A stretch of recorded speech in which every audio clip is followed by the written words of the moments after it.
Why are women Pourquoi les femmes asked to teach demandent if they're not supposed d'enseigner to? alors qu'elles ne le doivent What pas? about Mary Hickey? Ruth, Ruth, why pourquoi didn't tu n'as you pas étudié study Déborah? Deborah? Start with that one. Ruth commence avec Déborah. Actuellement, j'ai étudié Déborah et je pense qu'elle était une femme remarquable dans une situation très difficile. Et je crois que Derek a dit dans sa réponse qu'elle a joué ce rôle parce qu'il n'y avait pas d'homme capable de juger en Israël à ce temps. Et je pense que c'est tragique qu'il n'y avait pas d'homme capable. Mais je pense qu'elle était une exception. J'ai étudié toutes les femmes dans la Bible. J'ai seulement donné des exemples de celles dont je pensais qui reflétaient mon rôle. Et j'ai un homme très capable. Ayant la crainte de Dieu, je n'ai pas besoin de prendre le rôle de leadership.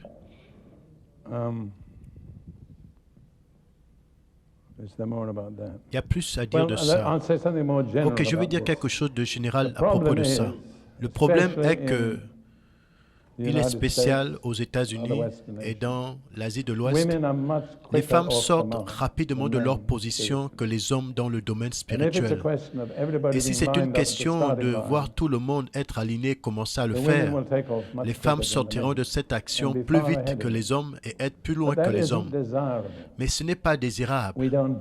On n'accuse pas les femmes. On les respecte.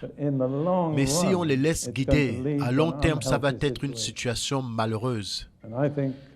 Et je pense que ça sera vraiment une grâce que certaines femmes aient le désir de pousser les hommes dans le ministère, comme ma première femme l'a fait, comme Ruth l'a dit. Ma première femme était plus âgée que moi, elle avait de l'expérience dans le ministère, elle avait une réputation d'installer un travail merveilleux dans une situation très difficile.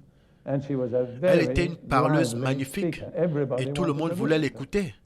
Et si elle voulait continuer à faire ce qu'elle voulait, je ne l'aurais jamais arrêtée. Mais elle a eu la grâce de reculer et me regarder faire des erreurs et faire des choses qui n'étaient pas normales sans vouloir essayer de prendre ma place. Je pense que dans le long terme, sa décision a payé un grand prix. Quel que soit ce que je suis, je ne devais jamais l'être si ma première femme avait décidé d'être leader. Donc, je l'honore et je la remercie pour ça. Et je pense que beaucoup de femmes consacrées, qui sont talentueuses et capables de ministrer, devraient regarder aux conséquences à long terme de leur ministère et se demander elles-mêmes, est-il important pour moi d'établir mon ministère ou plus important d'être patient et m'effacer et pousser un homme dans le ministère? Puis-je dire quelque chose? Oui, toujours. Je voudrais ajouter quelque chose par rapport à l'armée du salut qui avait été fondée par le général William Booth. Il a donné aux femmes une place égale et ses enfants et sa femme étaient utilisés par Dieu. Mais aujourd'hui, l'armée du salut est entièrement conduite par des femmes et les hommes ne sont pas et ne devraient pas être dans cette situation. Et donc, cette organisation ne produit plus le grand travail qu'ils faisaient, ce qui aurait été différent si les hommes prenaient leur place. L'autre chose que je voudrais ajouter, c'est que quand je suis venu à Dieu et vu dans l'Église que les femmes étaient en train de faire ce que les hommes devraient faire, comme je le comprenais, j'ai commencé à prier que Dieu prenne un homme fort. Et j'ai continué à prier que Dieu lève des hommes forts. Et je le vois s'accomplir. Oui, normalement, tu connais le mot « assemblée » qui est probablement le correct mot pour l'Église, veut dire des gens de même idée qui se réunissent. Ça c'est l'idée générale. Donc, c'est vraiment important que tu construis bien une assemblée avec laquelle tu commences. Et ce que tu auras commencé, c'est ce que tu auras. Par exemple, si tu commences avec une assemblée des personnes sauvées, addictées, c'est bien, mais les gens que tu auras seront des gens addictés. C'est bien, gloire à Dieu, mais ils ne constituent pas l'assemblée solide.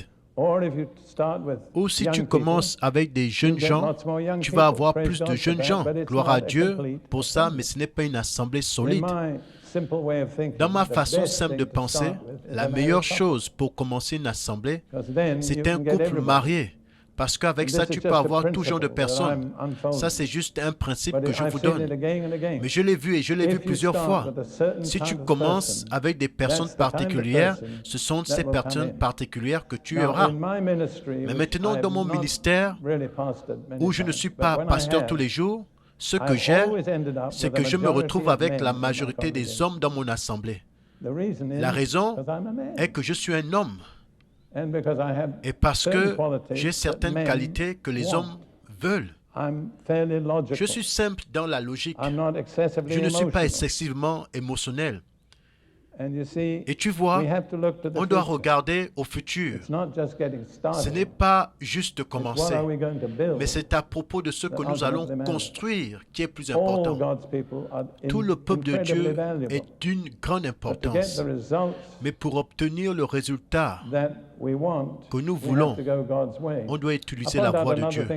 Je vous ai dit autre chose qui est difficile à appliquer aujourd'hui. Dans le Nouveau Testament, la maison du salut est une expérience. Ça ne se retrouve pas chez plusieurs personnes. Paul a dit aux Philippiens, Jéda, crois au Seigneur Jésus-Christ et tu seras sauvé, toi et ta famille.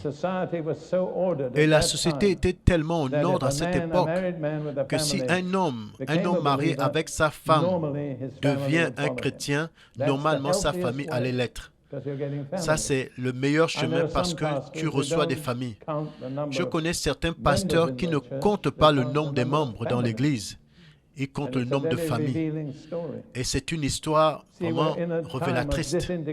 Voyez, nous sommes dans un temps de désintégration. La société se brise, les familles se brisent et l'Église est affectée par ce genre de désintégration. Mais quels que soient les temps, nous ne devons pas nous laisser emporter par ça. Je ne pense pas que tu ne devrais pas considérer cette comparaison. Mais quelle différence entre un poisson vivant et un poisson mort? La réponse est que un poisson vivant peut nager contre le courant. Le poisson mort suit le courant. Nous ne pouvons pas agir selon les choses modernes parce qu'elles sont contre Dieu et contre Christ. On doit être différent.